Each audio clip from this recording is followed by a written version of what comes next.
Welcome to episode 2 of our special series dedicated to Ayodhya and Lord Ram. Lanka, the island fortress capital of Ravan, is an integral part of the epic Ramayana. The story of Sri Lanka is deeply connected to the story of Ramayana. In fact, the island country has been successful in preserving and promoting iconic sites mentioned in the Ramayana. These iconic sites include the Sita Amman temple, the Ashok Vatika, the Sigiriya and Divurampola temple. Well, since Ayodhya is seeing its renewal in the form of a grand temple only few days from now, it is important for all of us to understand how the people of Sri Lanka feel about this, how they understand the Ramayana, whether Ayodhya will play a crucial part in further and promoting cultural ties between the two countries and much more. Let's first look at the iconic Ramayana sites in Sri Lanka, and then we invite several esteemed scholars, swamis and government officials to speak on this important topic. I'm going to go over to the big screen and in fact lay out for you some of the background that connects the Ramayana, of course the Ayodhya temple, to what lies in Sri Lanka as well. We very well know what's the connection, what happened in the Ramayana and why Lanka plays an important role in this epic. Well, of course, the number one site is the Sita Amman temple, where Sita was held captive by King Ravan, and that's exactly the place where Lord Hanuman also went and met Sita and spoke to her about her anguish in captivity. Number two is the Sita Kotova, in which King Ravan's queen Mandodari and her palace was surrounded by a waterfall. This is exactly that location, which is also a very big and bright tourist spot for all those people who understand and connect with the Ramayana at a deeper level. The Kothmali, Sita Devi dropped vitaminized rice balls while being carried by Ravana here, and in fact they also helped to identify the location of where she was held captive when Ram, Lakshman and of course the Vanar Sena came looking for her. The Munuswaram temple, where Lord Ram prayed to Lord Shiva asking for remedies after committing Brahmasti, which is of course a weapon that is used in a dire situation, which was forbidden at that time and to be only used in dire circumstances. And of course the Manavari temple, where Lord Ram installed his first lingam as advised by Lord Shiva. We know that Lord Ram as well as Ravana both were staunch devotees of Lord Shiva.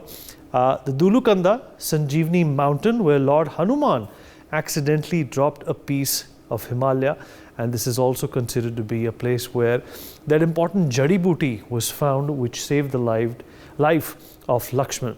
The Nilavari, where Lord Ram created a water spring that never dies. It has never dried up. Several studies have also been conducted, but it is still a mystery as to why this lake does not dry up. The Lagala, where King Ravan meditated and prayed to Lord Shiva at Tirukoneshwaram, as we already know, and I iterated that Ravan was a huge devotee of Lord Shiva. The Dunuvilla, where Lord Ram killed Ravana by a single combat. We knew there was an intense war that played out before Sita was rescued. The Yahangala, where King Ravana's body was kept after his death. This is exactly that particular spot which finds a lot of tourism and a lot of attention, particularly when it comes to Ravan and his death.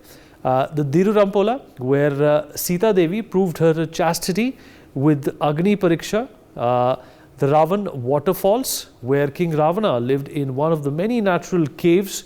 He would often go out into the jungle and meditate and pray, and this is in fact one of those sites. The Kelaniya Buddhist temple, where Lakshman coronated the next king of Sri Lanka, Vibhishna, who was also instrumental in helping Lord Ram and his army in defeating the forces of Ravan. He in fact gave them some important insights into how to defeat Ravan and what were some of the chinks in his armor and how to in fact leverage and utilize them.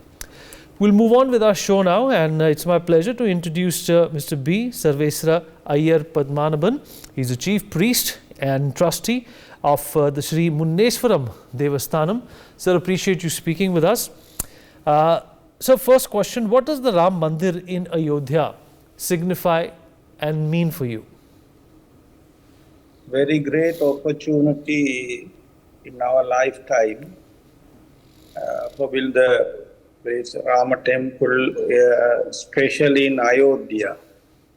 It's a historical and traditional event. When we read about the Itihas, that's called as Ramayana, have some messages from the Lord Vishnu, and one of the avatar of the Vishnu's avatar is ninth avatar is Rama avatar, have some stories and all the things. Sri Lanka also have some connection with the Ramayana tradition. It's so many things. Sri Lanka's one of the king is a Kumaradas, one of the friend of poet Kalidas. He also wrote the Janaki Harana. It's mainly connection with the Ravana and with the Sita. It's based on the history of Ramayana. We are proud of this event. It's really blessed by the god Vishnu, especially Lord Rama. The Ramayana, every songs, every verse, so every slokas says when the river and all the things living here in the world, every words in Ramayana live alone.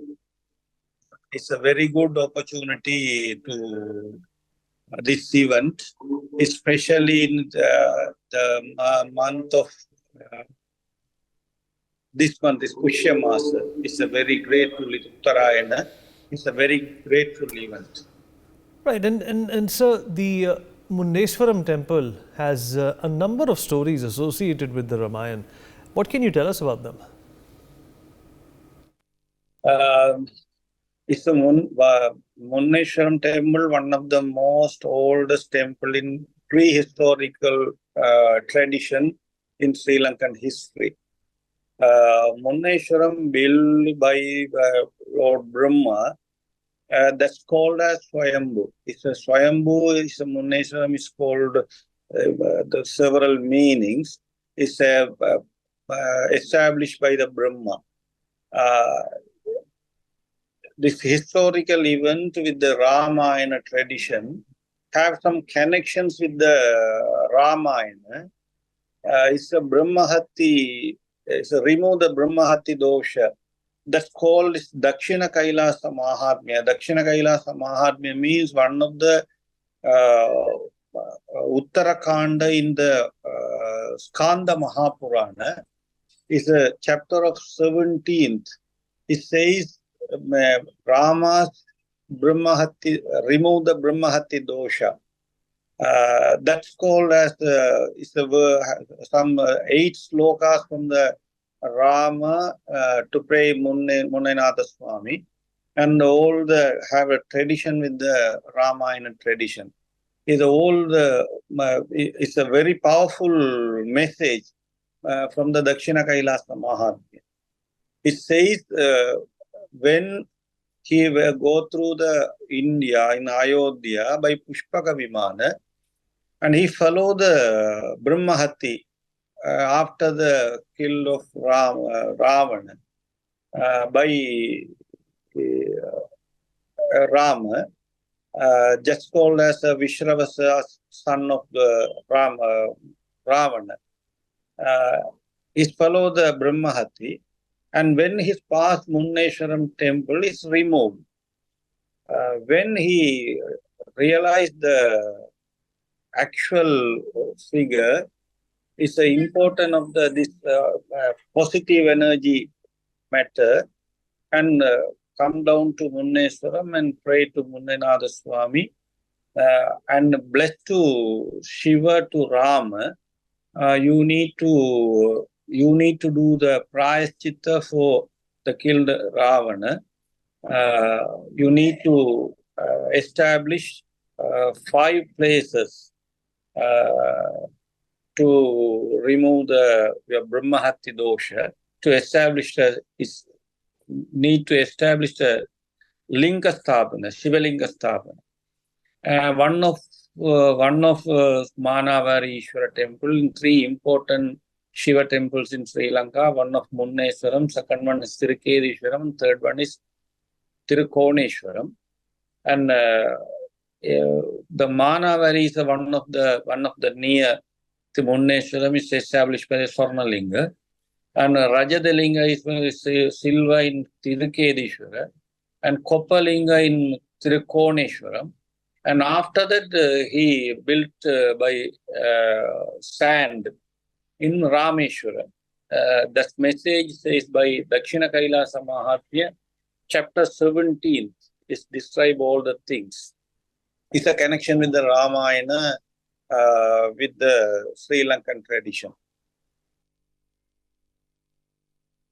The Ramayana and the legend of Lord Ram and Ravan viewed in Sri Lanka. So Ramayana says the Ravana is one of the king in Sri Lanka. He's a Shiva Bhakta. And all the other Puranas, it's Vayu Purana, Matsya Purana, Skanda Mahapurana, Shiva Purana, Padma Purana, all the Purana says is the king of the Ravana. Is one of the king in Sri Lanka. He's a Shiva Bhakta. It's called as Shiva Bhakta. Separately, Tirukonachala Purana mainly describe about the Tirukoneshwaram history. Is based on Matsya Purana. All the legends and all the history of the Ravana. This says all the things with the Ravana.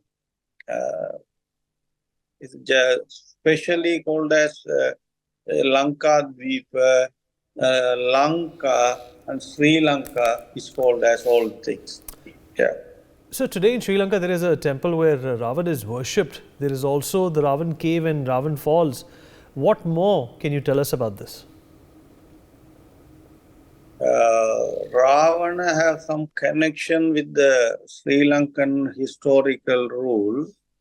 So many places about the messages from the Ravana, especially in Trincomalee, have a Ravanan, but it's called as when his mother wished to pray Lord Shiva, he need to pray at the Kailasan. Ravana went to Kailas and bring up one of the piece of Himalaya. That's called as some historical event is Kailas. Is praised to praise the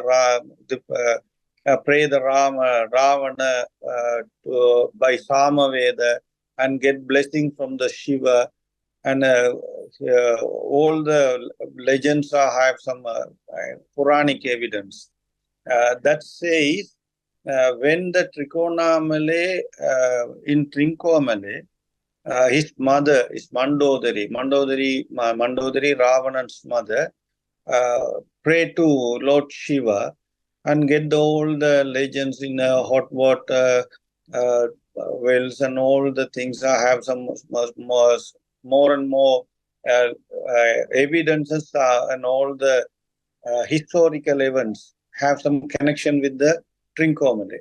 Another thing is the Haggala garden is called as the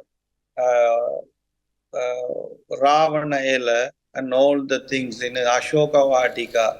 That's called so many connections with the Ramayana messages with the Ravana. Right. And so Sitagari, the location where Sita was held captive by Ravan, is only now being developed into a proper temple. How important is it to preserve key parts of the Ramayana circuit in the country of Lanka?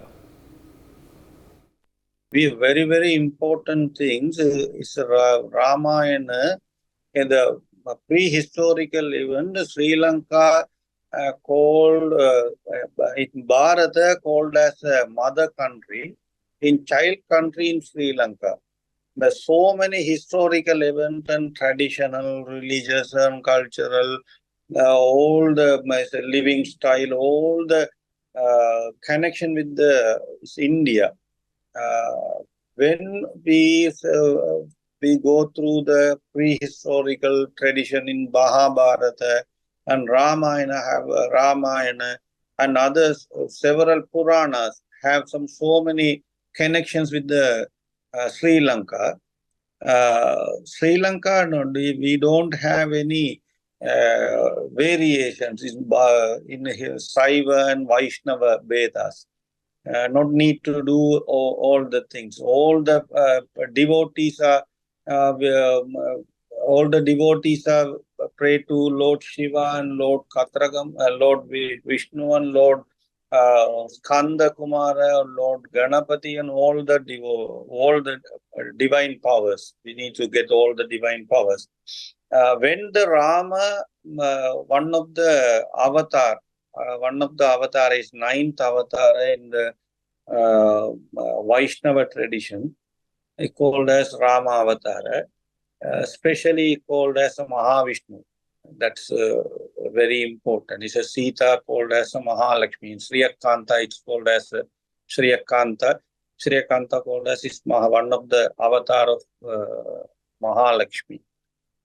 It's a very important. It's rebuilt all the connections with the India with Sri Lanka. It's a religious, traditional, cultural, historical, and epical proofs from the prehistorical time to time today. So, another important question, according to you, how crucial is the Ram Mandir in Ayodhya for Hindus all across the world? Ayodhya is a kingdom of the Surya Vamsas.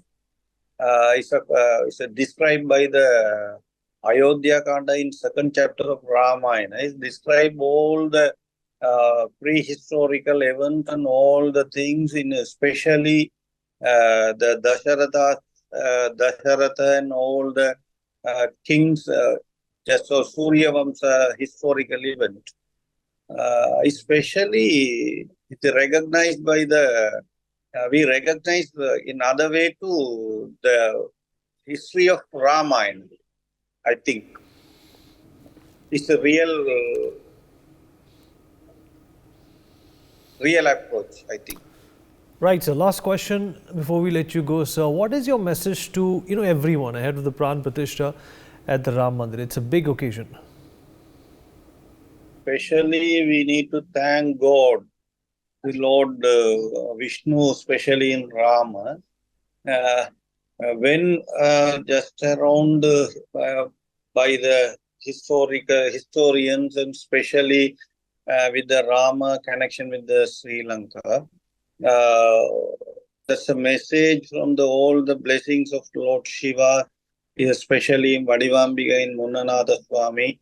When the Rama get the blessings from the after the Brahmahati dosha, and when get all the things, we need to pray, get the Rama rebuilt.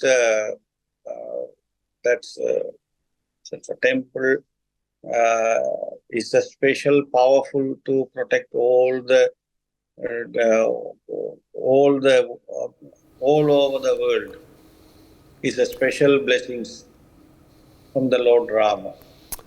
Sir, appreciate you taking out the time and speaking with us. Whatever you have said, it's of immense value and insight for all our viewers.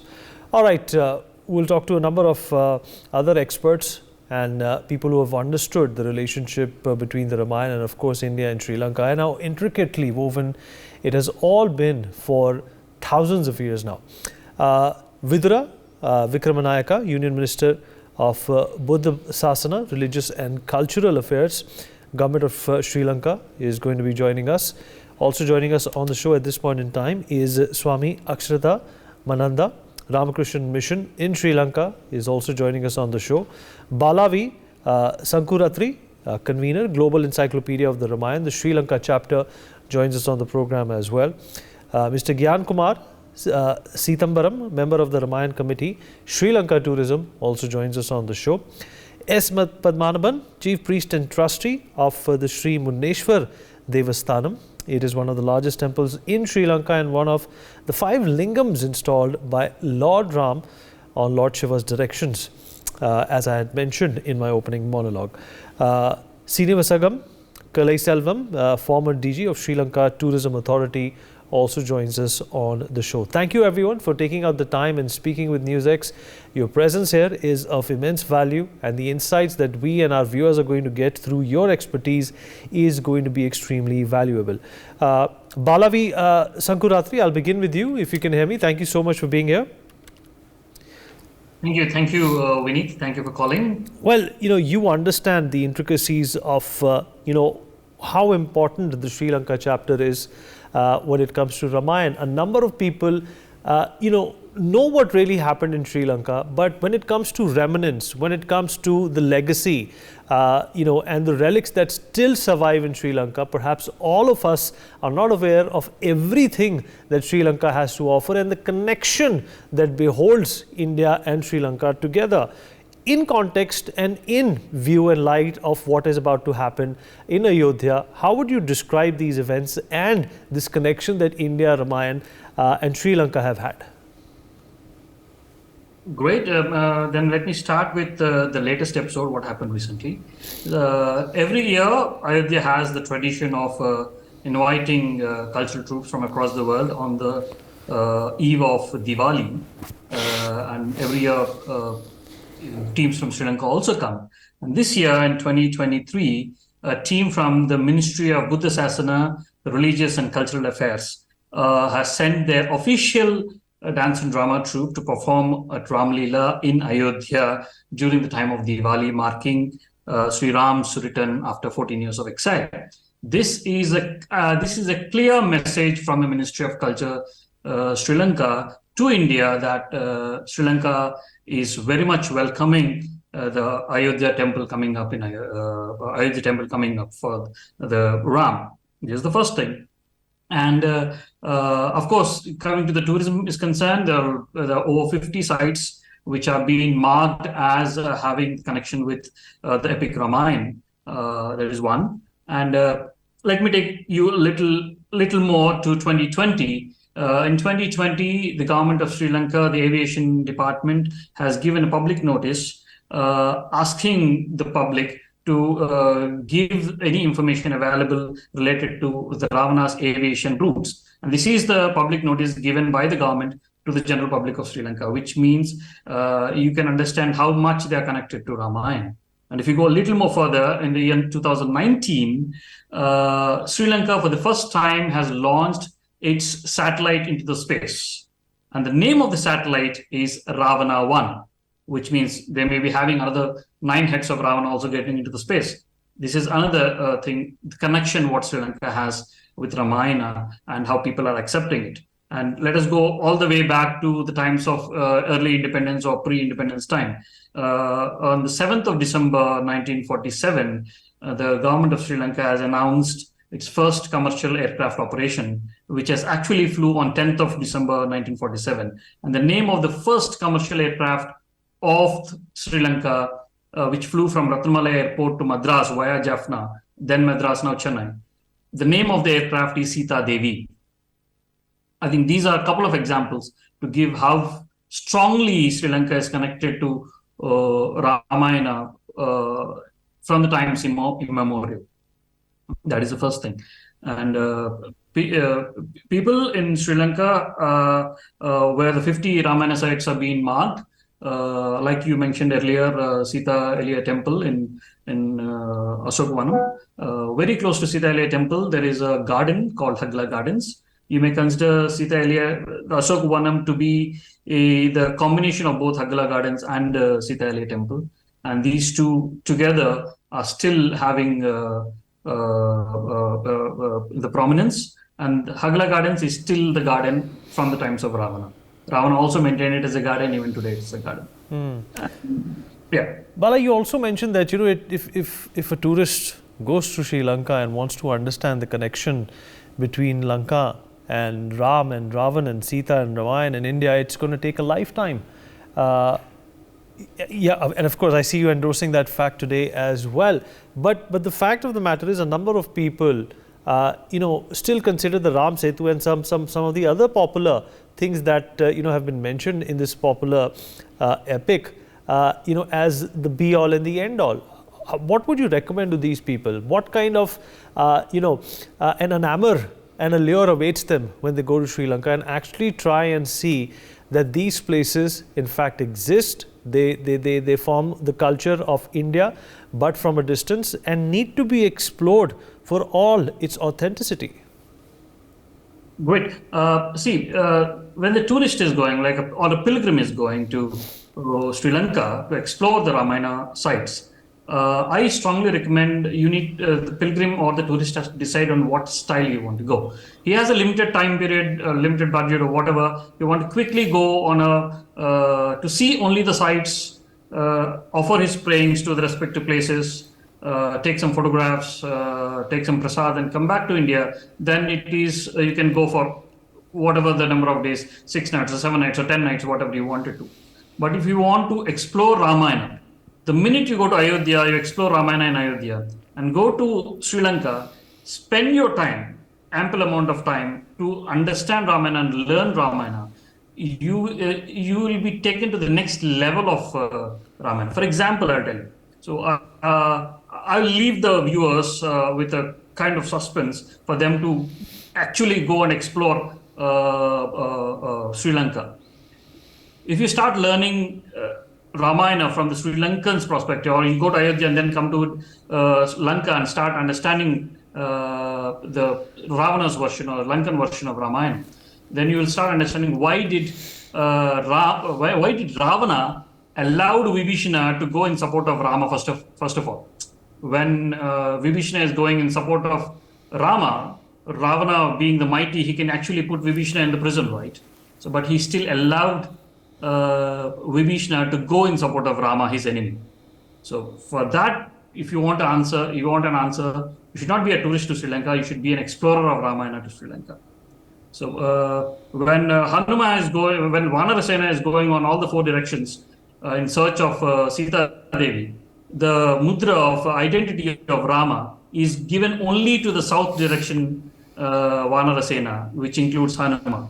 The identity of Rama is not given to the other 3 direction going Vanaras. Why is it given only to the south direction? For that, if you want to know the answer, person has to go and explore Ramayana in Sri Lanka instead of just going as a tourist. Rumasala today, one of the Sanjeevani part considered by the locals in Sri Lanka, getting its name from the word Ruma, who is the wife of Sugriva, Rumadevi. So today they have a place called Rumasala. So Sugriva. So how did that name come? For which, if the audience has to know, they have to travel to Sri Lanka, not just to see the place, but to explore Ramayana.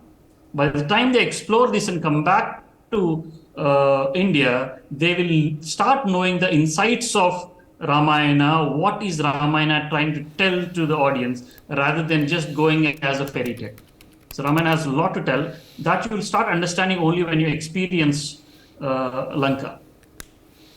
So Ayodhya is, of course, is the divine one, you go pray there and come back, but Lanka is going to teach you Ramayana. Bala, also, what's happening in Ayodhya with the consecration ceremony, there is obviously about to be religious tourism, which is going to galore. Do you think, parts of that religious tourism also needs to divert to Sri Lanka after they understand what they can find and what they can explore there? Yes, of course. See, this is a beautiful era what we are in. Now we are going to see the Ayodhya temple coming up, and down the line, maybe 50 years down the line or 60 years down the line, where I can see what I can forecast is every person, today we already have the tradition, every person going to Kasi will in return go to Rameshwaram also. So it is made a point that the person who visits Kasi has to visit Rameshwaram. The person who visits Rameshwaram has to visit Kasi. Ayodhya and Lanka are going to be taking the same path. So every person down the line, whoever is visiting Ayodhya should visit Lanka, and every person who is visiting Lanka for Ramayana should visit Ayodhya. These two will be the rails of the railway track, parallel rails of the railway track.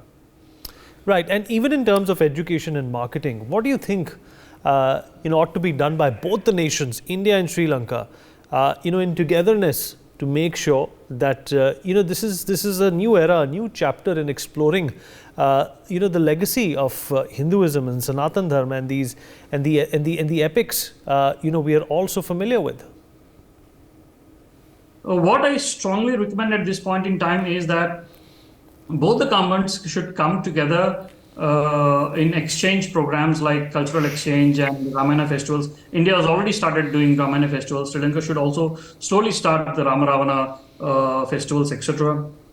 And coming to attracting the Western pilgrims or Western tourists who look at Ramayana only as the cultural perspective instead of the religious perspective. To attract them, India and Sri Lanka should have a mechanism of visa which allows them to travel between the nations multiple times without the hazard of renewing the visa multiple times. This is one what I can suggest to the authorities of both the sides. And even in terms of both the countries exchanging notes when it comes to educating people about the other side. How are we doing there, Bala? See, I'm in the research related to Ramayana and related to Sri Lanka. Is almost coming Pongal. I'll be finishing 14 years, equivalent to the exile time of Lord Ram. Right. Well, great insights, Bala. Appreciate you being here. In fact, I'm going to rope in Mr.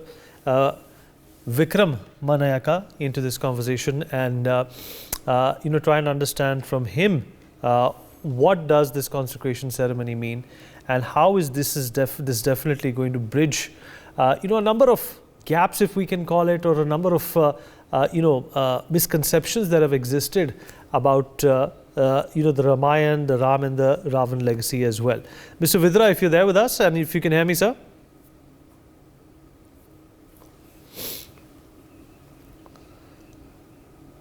Okay. Well, we'll have Mr. Vidra joining us momentarily. In the meantime, let me also, in fact, rope in Swami Aksharatham, if he's there with us. Swamiji, if you can hear me. All right, Mr. Kalai Sarvam, if you're there with us. Yes. Mr. Sini Vigasam Kalai Sarvam, if you're there with us, sir. Yeah, I am there. All right. Well, so tourism is a backbone that Sri Lanka has banked upon for decades now, and with what's happening in Ayodhya, and with the insights that Bala has just given us about the legacy and about the deep connection that Sri Lanka and India have, how is this particular event likely to benefit Sri Lanka as well? First of all, I would like to thank the NewsX for having this discussion and inviting me to be a member. I am personally very happy that Ayodhya Mandir temple is coming up. Very soon we are going to have the inauguration. Because any development taking place connected to Ramayana, it's add value to Ramayana in Lanka.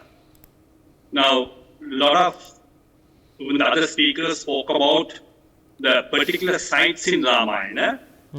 I will tell you how it is related to tourism. Because in tourism, we are looking at destination development. Here we are speaking about the destination Sri Lanka to be developed as a tourist area. So the first thing what we basically do is we look for resources. What do we have in Sri Lanka that we can actually take it to the world? We have beaches as a Sri Lankan island, we have nature tourism, we have wildlife tourism, everything.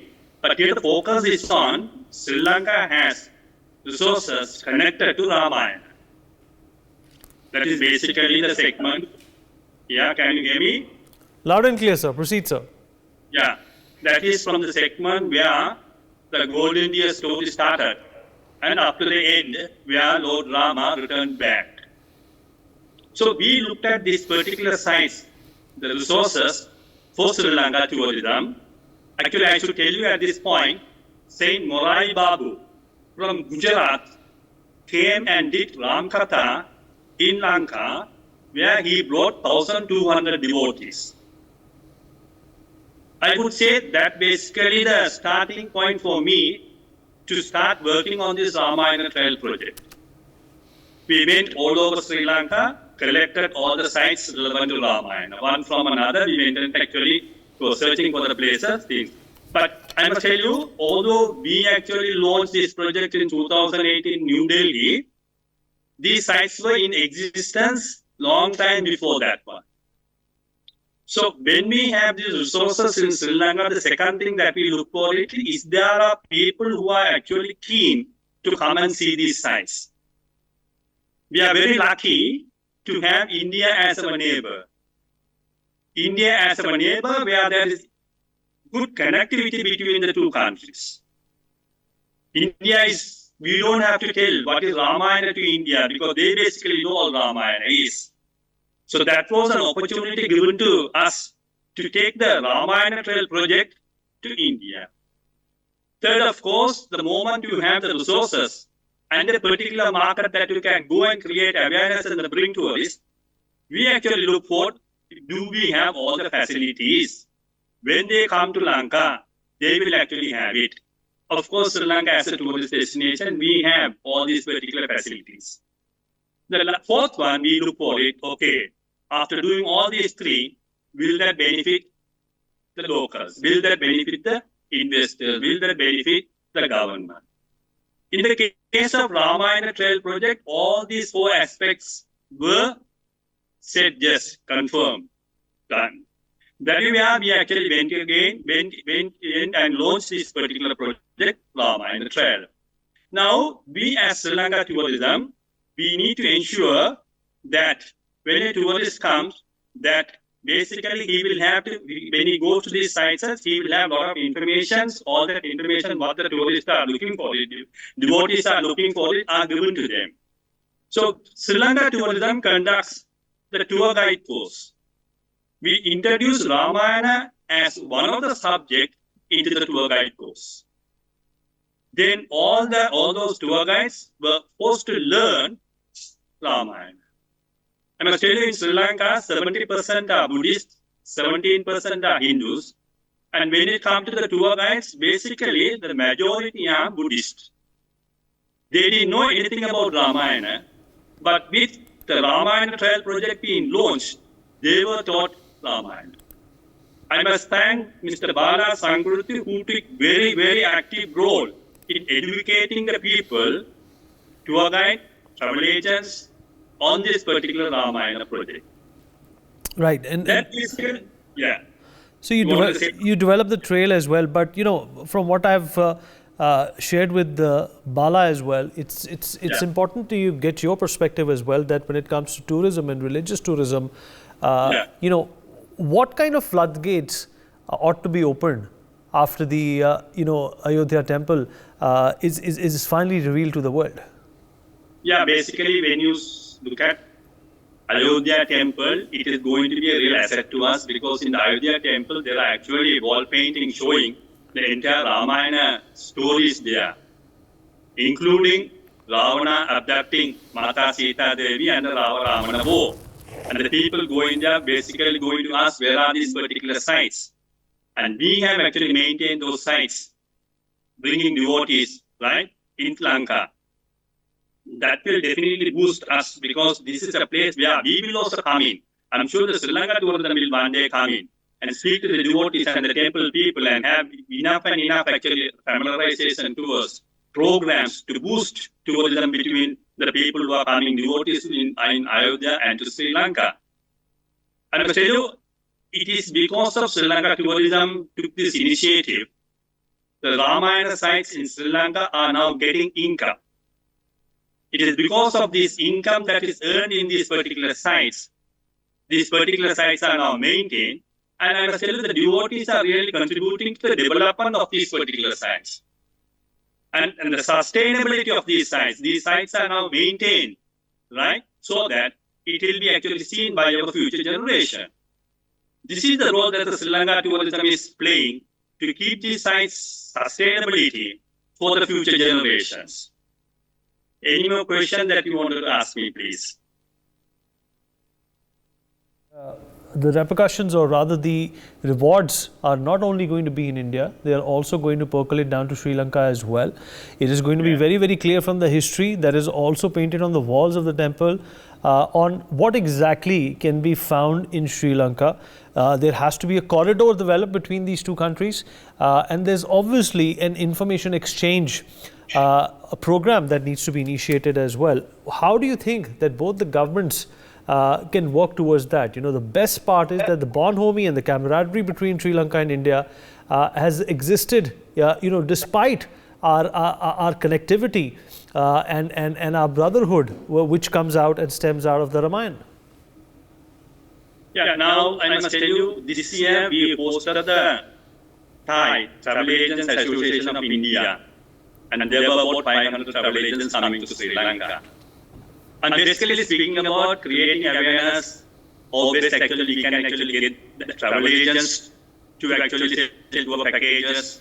They work together with our people, how benefit it will give to us in getting the devotees to Lanka. Already some of the programs I am speaking about, the Thai conference, we had it in July this year, and there were about 500 travel agents. If you visit most of the travel agents in India, they are aware of the Ramayana trail sites, and they have a website on this one. Now, starting from what the new temple, the Ayodhya Ram Mandir coming in, I'm sure we are going to look at one by one what the opportunities that we could get in working in collaboration with them to promote Ramayana, right? At this stage, I am not very particular to tell you this will happen, but I must tell you what has already happened. We have actually come to the Satya Trade Fair promoted Ramayana. We go to OTM, we go to various trade fairs, we get down Swamis from Ramakrishna Mission, we get down Swamis from Chimya missions on familiarization towards Sri Lanka. And these have been done, because India brings 20% of our tourist travelers. That's the prime generating market to us. So when there's an opportunity is seen by the temple coming up, definitely we will work towards a program in getting the devotees to Lanka. Thank you. Right. So you're absolutely right. You know, these overlays are incredible in nature, and the depth of how the connectivity is going to work in terms of the intellectual resources that can be shared on the basis of the Ramayana is immense over here. And of course, people who are going to be thronging to Ayodhya because of this religious tourism factor will also have a renewed interest in what Sri Lanka has to offer. So far, whatever has been read has been passively assimilated. Do you think the time will finally arrive that there is going to be an active interest in what the legacy, which is, beholden by Sri Lanka at this point in time? Yes, you are right. We were passive in the sense, because we also had a lot of crises during the last few years, right? Starting with COVID and then the economic crisis and so on and so forth. And basically, I must tell you, I am now retired from the Sri Lanka tourism. I am speaking as an outsider, but I am in and out of the Sri Lanka tourism whenever the Ramayana project comes in, right? I don't see any reason why the Sri Lanka government or Sri Lanka tourism will lie low.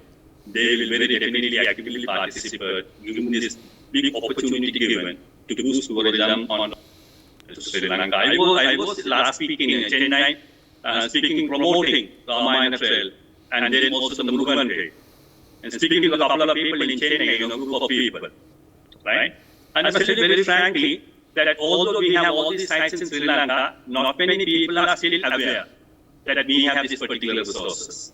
So to me, that's going to count as number one. Wherever possibility comes in, got to create awareness to say All right, that, sir. we... Sir, appreciate your thoughts on this. We are talking to eminent personalities who are going to give us and have been giving us insights into, the connection basically that has always been there between India and Sri Lanka on the basis of the epic Ramayana. And all of that is finding a lot of attention, a lot of echo, if I can use the term, with the consecration ceremony, which is going to happen in a few days from now. And we here at NewsX are trying to educate, elucidate, as well as validate what has been existing for thousands of years into a very small but important and educational conversation. I'd like to welcome Mr. Gyanakumar Sitabran, who's a member of the Ramayana Committee in Sri Lanka Tourism. Mr. Sitabran, I hope you can hear me. Thank you for being here. And firstly, your reaction, to this renewed energy that all of us can feel because of the consecration ceremony, because of the Ayodhya Ram Mandir. That is only a few days from here. It's obviously like revisiting history. It's more like falling in love with our epics and the facts that surround it. And for us, and the fortunate millions and billions of Hindus around the world, Sri Lanka and India share this umbilical cord, which has always connected us. How do you feel, about this episode and about this event that has once again, sent ripples through the world in the Hindu community? Namaskar, Vineet, and hi, Bohan from Sri Lanka. Thank you for the great opportunity to participate for this memorable and remarkable event which is going to happen in our lifetime. We never thought like the Ayodhya temple is coming so soon in our life. I was very fortunate during the construction time in 2021 with the invite from the Uttar Pradesh government. I also participated for the Deepotso and with the delegates from Sri Lanka, and we have visited the Ram Mandir, the construction site, and we got the blessing from the Sri Ram and Lakmana and the Sita Mata Devi. So having said and done, Sri Lanka is very much, recently that the vibe has been increased suddenly. You'll be seeing around the social media, how they are spreading around, and also the local newspapers, especially I see regularly we see that the upcoming Ram Mandir temple is going to come up, and the sculptures and some of the articles about how has been doing and the construction inside the works that has been done, all that there's a lot of few articles are going on the local papers and the social media. A lot of people are sharing, and we can see that, and also which is gives a great vibes for the local community. It has been for sure very, very quiet time, the Ayodhya temple from Sri Lankan perspective. It has been very, very quiet and very silent. But now this has been it has gone into the hype on the market, and the people are so eager. The Sri Lankan people now generally, you will see the amount of people we travel from Sri Lanka to the Yatra tours, especially the Tirupati and Kashi and other Rameshwaram and the Tamil Nadu temples and Shirdi. That got amount of the popularity among the local people. So now the Ayodhya is coming up. That gives the vibrant vibes on these people's mindset, and they are looking forward to be in that temple and to see that the beautiful place of Ayodhya. So the secondly, we since we are into the tourism, and now is a great opportunity for us to be the Sri Lanka now after the COVID pandemics and the recent past economic crisis. The Sri Lanka, the India is lending her hands in a, unbelievable, there is support from the economic side as well as the tourism side also. The people this now, the amount of the arrivals has been for the last year, 2023, I think the Indian arrivals have picked up the high level. The percentage wise is great, the better than the European country. So from there, the Ramayana is another segment, the people, whoever people who the 95% of the Indian tourists who visited Sri Lanka, they always go to the Ramayana sites and they worship. And also we have experienced some of the people are come from all the way from South Africa, Dubai, and like the Indian people, they just come for 2 nights or 3 days, just visit to the Sita Mata temple and the Ramboda Hanuman temple just to go and get the worship. So that kind of a vibes we are receiving from the economical point and the tourism aspect. The same way, the people from Sri Lanka, definitely they will look for travel from here as a yatra, and most of the people go from here as like a Varanasi, Kashi, and like Uttar Pradesh. Now they will be adding on to the Ayodhya temples also. So that's the vibrant side from the Sri Lankan point of view. The people are really looking forward. Adding to that, on the 22nd, I've been communicating with many of the temples in Sri Lanka. They are going to do the like Ram Puja in the normal temples actually. Like now, even it can be like a Lord Ganesh temple or a Lord Skanda temple or like Bhadragali Amman temple or Shiva temple. That auspicious time, they wanted to open up and they wanted to do the related to Ram Puja. And also parallelly, like now we are conducting a big Ram Puja in Colombo also, which is supported by the ICCR and the Ramakrishna Mission, Chinmaya Mission, and Sarada Math, and some other local associations, along with the cultural tourism ministry and the cultural ministry. We are going to have the Ram Puja. It's called like during that particular time, and also we're going to do the live stream for the people to watch the Ayodhya or Ram temple is opening.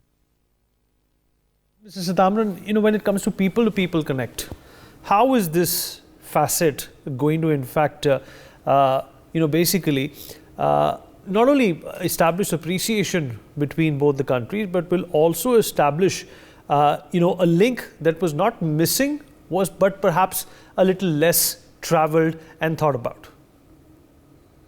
Well, the connectivity of the people definitely, because like India and Sri Lanka, many people are travel. It's a regular travel, like ups and down, like in between, because we have the connectivity of the amount of the flights from India.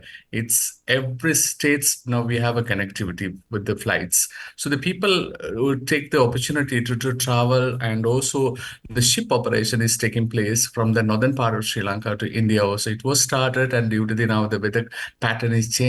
Now from the like February onward, the ship operations will starting, and also Sri Lankan government is looking at the moment from operating from Mannar, where is the Ram Setu bridge is situated, that area to Rameshwaram ship. Also recently there has been a discussion at the moment with the Indian High Commission and the Indian government and the Sri Lankan government also, that recently the president went to the northern part of Sri Lanka and he was talking about the implementation of the how to develop the northern side of Sri Lanka along with the tourism and also the infrastructure, as well as the ship operation in between the Rameshwaram to Mannar, Telemana. So these are the connectivity is going to happen in between our people to people, and also the mindset basically.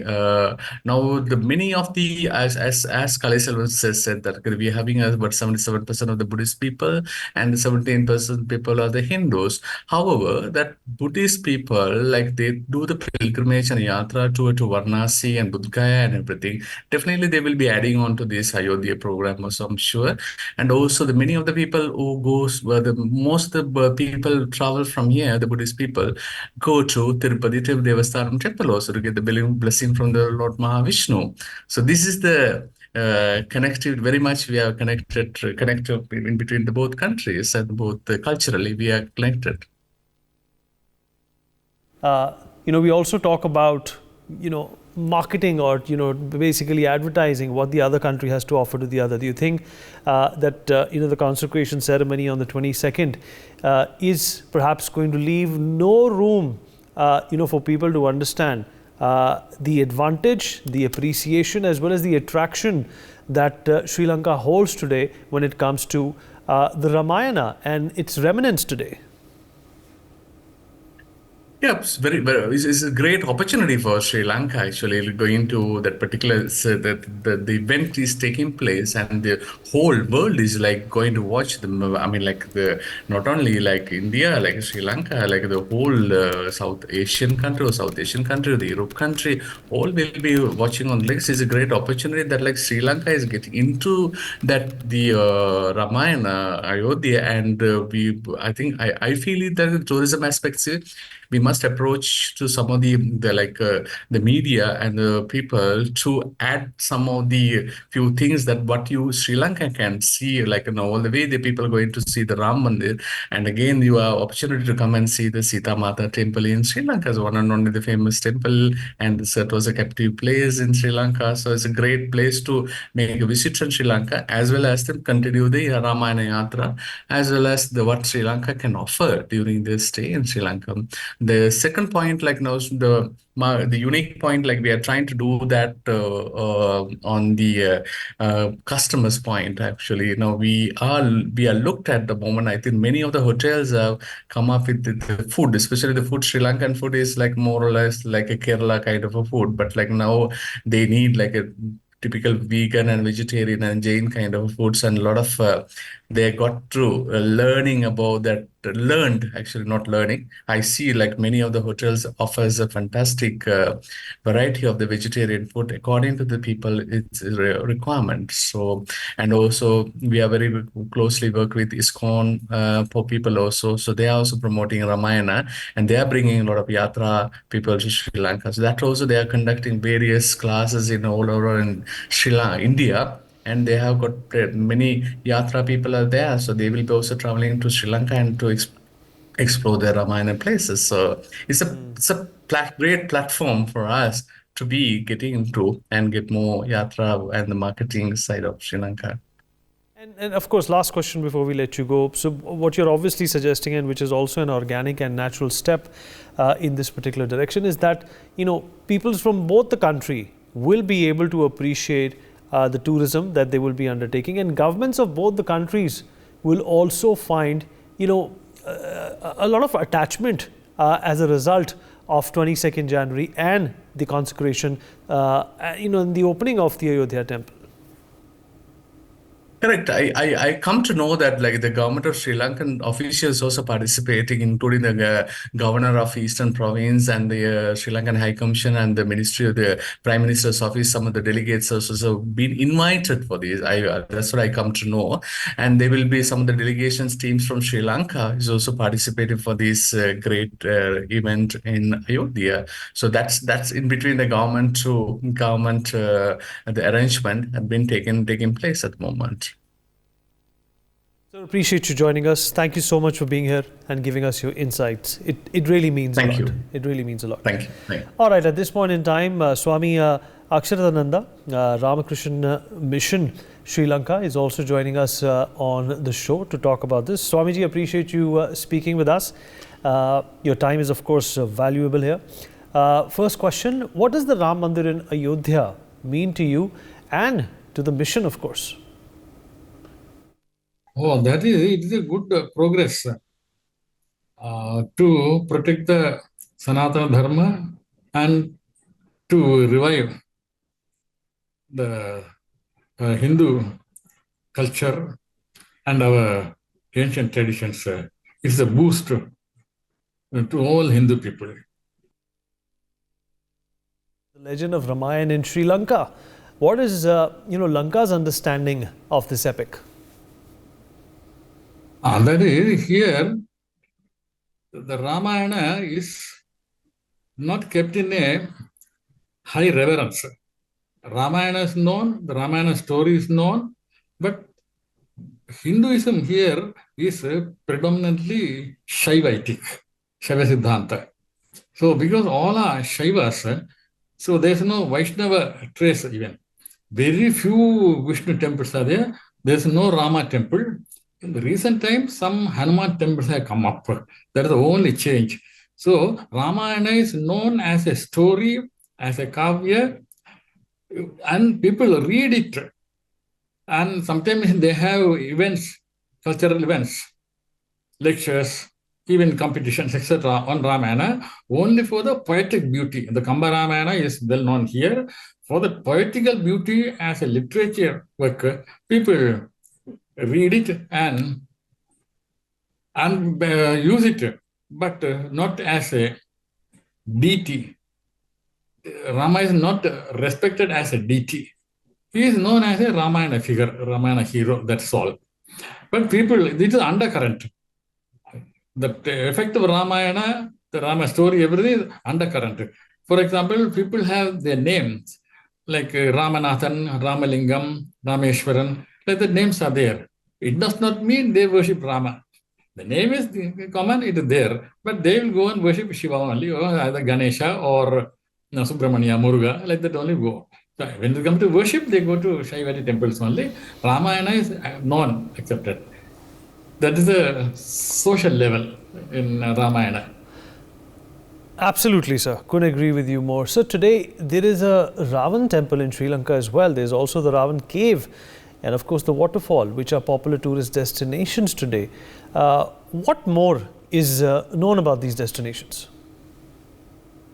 So Ravana story is many people a little apathic toward Rama because they identify this country with Ravana.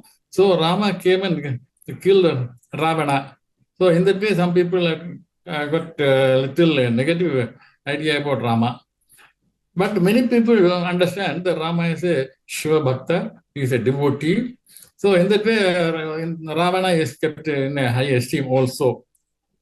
And historically speaking, that Koneshwaram, that famous temple, historical temple, it was considered to be built by Ravana, is known as Dakshina Kailasa, because he wanted to worship that Kailasa Shiva here itself, so he made it. And once he wanted to uproot that hill piece and bring it to his capital, but he could not do it. Shiva got angry and pushed him to the ocean. So that cutting place, even now, it is known as Ravana's cut. So that is a connection with Ravana and this the country. And there is a place known as Sigiriya. There is a palace on the top. It is supposed to be Ravana's palace. And another place near Colombo, the Kalaniya, there is a palace known as Vibhishana's palace. It is told there Vibhishana Patapisham took place. So these are the connections to Ravana I can tell. So Sitagadi, where Ravan held Sita captive, is also in Sri Lanka and is currently being developed into a proper temple. Do you think it's necessary to preserve and develop these sites that are, essentially key to the circuit of Ramayana? Yeah, it is necessary. Then only the things have become, otherwise they will be lost. Even now, people who were listening to the legendary stories and folk songs based on Ramayana is gradually vanishing. Elderly people and their elderly people, maybe great-grandfathers, they had listened to the stories and folk songs. With that only, all these pillars have been identified. So it is very good idea to preserve these people and let the people be aware so that they can visit and know that such a great event took place in this country. Absolutely, sir. And many such places have been identified in the recent times. So do you also feel that Indian and Lankan governments can do a lot more to develop the historical ties between our great nations?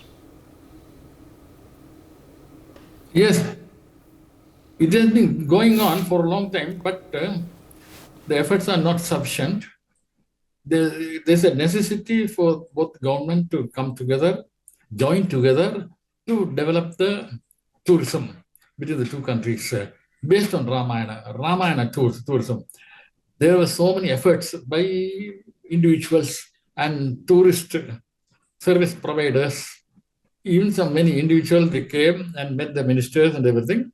There's a good response, but action taken is somewhat less only. If they can do, it's better. People can understand how things were there in those days. particularly the younger generation, they are not aware.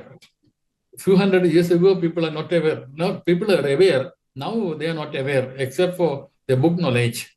But book knowledge not sufficient. This actually seeing the places like a visual aid, so it can give impetus, some sort of motivation in their mind, so that they can think of their ancient culture.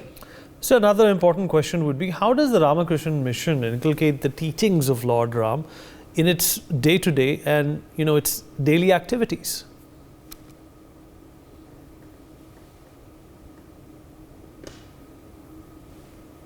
So in our Ramakrishna mission, generally, Ramanavami is celebrated.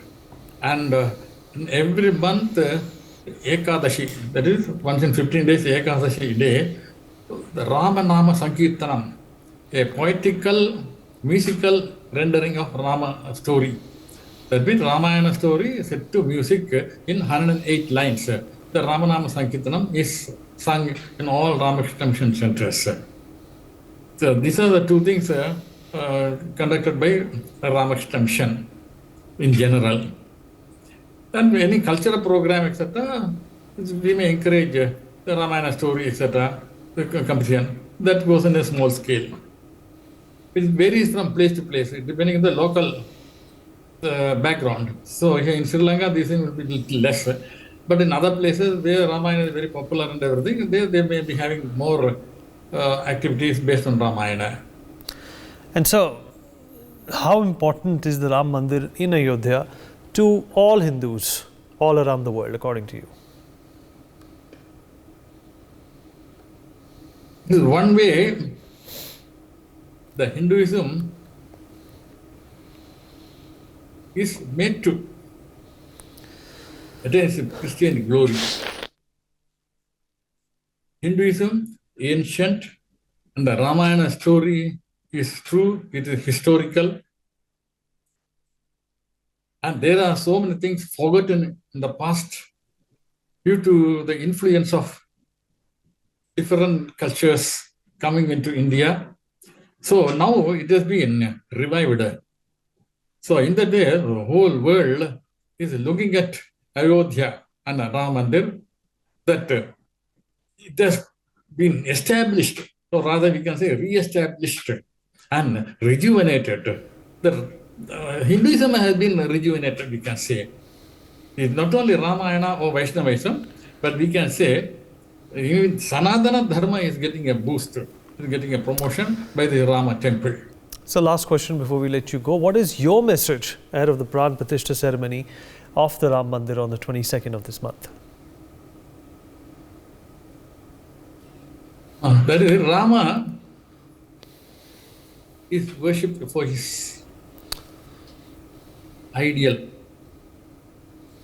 life. He is a model, role model. So he has lived a life which can be emulated by any citizen. He is typically a king. He is not a monk. He is not a sannyasi. But he lived like any other king, a householder. So, and his life is full of examples. How he maintained dharma through thick and thin, with all miseries and everything. He never slipped away from the dharma. So he has followed the dharma fully and without any failure. So in that way, he is an ideal man. So Rama Vigrahavan Naraha, they say in Sanskrit. So that is why Rama is respected. And how he maintained the purity, how he ruled the kingdom, how he maintained the adherence to truth. To keep up the truth, he has to undergo that vanavasa. So in that way, there are so many examples of how he did it. And not only Rama, Rama's brothers also, they also maintained very good reverence. How a brother should live, how a brother should treat his elder brother's wife. because the elder brother's wife is next to mother. He must respect the elder brother's wife also equal to mother. So these are things demonstrated in this life, like the respecting rishis, sadhus, and maintaining the friendship. Like that many things. At the same time, showing valor in the war, helping those people who helped him. So sammanayamasa sammananiya, like that one place is coming. He honored people, those who deserve that honor. Like that, there are so many things we can tell. And there's no anger in his life towards Kaikeyi. Because Kaikeyi only had to go to Vanavasa, but even then he never showed anger. There is no hatredness. He accepted it as a truth and went to Vanavasa and derived benefit by accepting the Vanavasa, by meeting the many rishis and taking the blessings. So anything can be converted into a blessing. So it is a blessing in disguise, we can say, for Rama. So he never crestfallen, so he never worried about it, but still maintained his posture. So that is a great achievement for Rama that we have to learn from him. So that is the message. Ramayana stands for that only. Establishment of Dharma. Absolutely, sir. That's very well articulated. Appreciate you joining us, sir. Really appreciate you taking out the time and speaking with us. And before we wrap up, I'm going to take some last comments from Bala as well. Bala, you heard it from Swamiji. He went on to say that this is not about, religious overtones and overlays. This is about the ideal man, which is Lord Rama, and his life, and how inspiration can be found not only from this epic, but from everything that surrounds his life, which of course happens to fall in India and Sri Lanka. Wait, I'll just take 2 points here. The first thing is, be it Sri Lanka, be it Thailand, be it Indonesia, whichever part of the country. Now I can see a lot of international troops coming for the performance at the upcoming ceremony. So Ramayana is beyond the religious borders. So it's very much beyond the religious borders. It is culturally connecting, it is historically connecting religions and peoples from across the world. And I just want to clarify in this whole episode of today, I've heard once in a few places where Ravana is being worshipped in Lanka and having temples, etc. But let me give you a small clarity on this point. There is something called hero worship and God worship. So Ravana is more like a hero worship rather than the God worship in Lanka. So it is like how some of the people have admire Rajnikant, or some do blood donation camps and do some welfare camps on the name of Rajnikant or on the name of Chiranjeevi. It is like that for Ravana in Lanka. So it is more of a hero worship and rather than a God worship. And coming to having, so Ravana is being placed in a prominent places inside Shiva temple, but not in the worship location. So Ravana is very much there in most of the Shiva temples in Lanka, in a prominent place inside the temple, but not at the worship place. So that is one misunderstanding what general Indians do have. We quickly misunderstand between the hero worship and the God worship. Absolutely, Bala. Absolutely. Appreciate you taking out the time and speaking with us. Valuable insights, for this historic day and this historic partnership and relationship with Sri Lanka. Thank you so much. For more such videos, subscribe to the NewsX YouTube channel, hit the bell icon.